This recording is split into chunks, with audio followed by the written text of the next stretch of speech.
ഞാൻ ഷിയ ഹോസ്പിറ്റലിന്റെ നേരെ കിഴക്കുവശത്താണ് താമസിക്കുന്നത്. എങ്ങനെയുണ്ട് റോഡിന്റെ അവസ്ഥ? വന്നിട്ട് ഇപ്പോൾ ഒരു 10 വർഷത്തോളം ആകുമ്പോൾ, അതല്ല 11 വർഷമായി. ഇതുവരെയും ടാറിങ് നടത്തിയിട്ടില്ല. ടാറിങ് ഇതുവരെ നടത്തിയിട്ടില്ല, നടത്തുമെന്നും പറഞ്ഞിരിക്കുകയാണ്. ഇപ്പോൾ ഞാൻ ഈ അടുത്ത സമയത്ത് ഇതിനെക്കുറിച്ച് തിരക്കിയപ്പോൾ പറഞ്ഞത് പഞ്ചായത്തിന്റെ ഫണ്ട് ഉപയോഗിച്ച് ചെയ്താൽ തികയത്തില്ല, വൃത്തിയായിട്ട് ചെയ്യാൻ പറ്റില്ല. MLA ഫണ്ടും കൂടെ ആഡ് ചെയ്തിട്ടുണ്ട്. അതിന്റെ സാങ്കേതിക അനുമതിയും മറ്റും കിട്ടിയ ഉടനെ ചെയ്യുമെന്നാണ്. അല്ല ഇനിയിപ്പോ MLA ഞാൻ ചോദിക്കട്ടെ, ഇപ്പൊ 5 വർഷം തികയാൻ പോവാ, ഇനിയിപ്പോ ഈ ഗവൺമെന്റ് സമയം കിട്ടും. പൈസ അനുവദിച്ചു, ഇനി ഇപ്പൊ AS കിട്ടി, TS കിട്ടിയാൽ മതി എന്ന് ഒറ്റക്ക് പറഞ്ഞു. എന്തായാലും ഇതില് ഒരു ഗർഭിണിയെ കൊണ്ടുപോയാൽ പിന്നെ ആശുപത്രി കൊണ്ടുപോകണം, വേണ്ട അങ്ങോട്ട് കൊണ്ടുപോയി കഴിഞ്ഞാൽ പിന്നെ ആശുപത്രി കൊണ്ടുപോയി, കാരണം അവിടെ പ്രസവിക്കും. ആ രീതിയിലായി. എങ്ങനെയുണ്ട് ചേട്ടൻ? 2 വീലറിലാണ് പോകുന്നത്? ഞാൻ 2 വീലറിലാണ്. ഇപ്പോൾ എനിക്ക് ഇതിലേ പോയിട്ടാണോ എന്തോ അറിയത്തില്ല, എനിക്ക് കലശലായ നടുവേദന, ഭയങ്കര നടുവേദന. ഞാനിപ്പം ഒരു ചേർത്തല ഒരു ഹോസ്പിറ്റലിൽ പോയി തടയിക്കൊണ്ടിരിക്കുക, ഒരു വൈദ്യരുടെ അടുത്ത് പോയി. മറ്റേ മെഡിക്കൽ കോളേജിലൊക്കെ പോയി, രക്ഷയില്ല. അവസാനം ഒരു ചേർത്തല ഒരു വൈദ്യരുടെ അടുത്ത് പോയി, തിലൻ വൈദ്യർ എന്ന് പറയും, അദ്ദേഹത്തിൻ്റെ അടുത്ത് പോയി തടയിക്കൊണ്ടിരിക്കുക.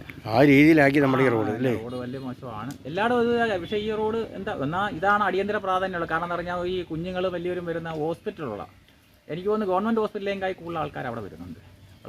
അവരൊക്കെ പറഞ്ഞേക്കാം, ഇതെന്ത് മനുഷ്യന് അവർ കരഞ്ഞുകൊണ്ടാകത്തോട്ട് വരും, ഭയങ്കര വേദന. കാരണം ഈ കുഴിയിലോട്ട് വീഴുമ്പോൾ ഓട്ടോറിക്ഷയാണ് കൂടുതലും ഡിപ്പെൻഡ് ചെയ്യുന്നത്.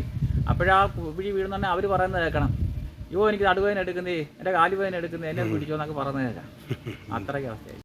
ഞാൻ ആശുപത്രിയിൽ പോയാ. എങ്ങനെയുണ്ട് റോഡ്? എങ്ങനെയുണ്ട്? എന്താ റോഡ് ഇത് മനുഷ്യന് ചൊവ്വേന നടന്നു പോകാൻ പറ്റത്തില്ലല്ലേ? വണ്ടിക്കകത്ത് വരുന്നത് കുണ്ടും കുഴിയിലും വീഴും. എത്ര നാളായിട്ട് കിടക്കുന്ന റോഡായത്. ഇനിയെങ്കിലും ഇതൊന്നും ശരിയാക്കിയില്ലെങ്കിൽ എത്ര ആംബുലൻസും അതെല്ലാം വരുന്ന അവർക്കെല്ലാം ബുദ്ധിമുട്ടല്ലേ? അവർക്കെല്ലാം ബുദ്ധിമുട്ടാണ്. രോഗികൾ വരുമ്പോൾ ആ റോഡാണ് കിടക്കുന്നത്. അതുകൊണ്ട് എത്രയും പെട്ടെന്ന് ഒന്ന് എല്ലാവരുടെയും കണ്ണ് ഉറപ്പിക്കണമെന്ന് വിചാരിക്കും. ഇവിടെ പഞ്ചായത്ത് മെമ്പറൊക്കെ ഇല്ലേ? മെമ്പർമാർ വേണ്ടേ ചെയ്യാൻ?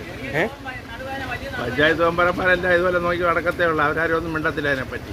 ശരി, ഇങ്ങനെ വർഷങ്ങളായിട്ട് ഇങ്ങനെ കിടക്കുക, ഒരുപാട് കൊല്ലങ്ങളായിട്ട് കിടക്കുക. ഒരു ആശുപത്രിയിലേക്ക് പോകുന്ന ഒരു റോഡിന്റെ അവസ്ഥയാണ് സീരിയസ് ആയിട്ട് വരുന്നുണ്ടോ അല്ലേ? അത് നല്ല കൊച്ചു പിള്ളേരും വലിയവരും എല്ലാ നടക്കുന്ന ഒരു ആശുപത്രിയാണ്. അപ്പോൾ അത് പെട്ടെന്ന് എത്രയും പെട്ടെന്ന് അവരുടെ കണ്ണു ഉറപ്പിക്കുക, എല്ലാവരും കൂടെ സംരക്ഷിക്കും. എന്തായാലും ഇതില് ഒരു ഗർഭിണിയെ കൊണ്ടുപോയാൽ പിന്നെ ആശുപത്രി കൊണ്ടുപോകണം, വേണ്ട അങ്ങോട്ട് കൊണ്ടുപോയി കഴിഞ്ഞാൽ പിന്നെ ആശുപത്രി കൊണ്ടുപോയി, കാരണം അവിടെ പ്രസവിക്കും. ആ രീതിയിലായി.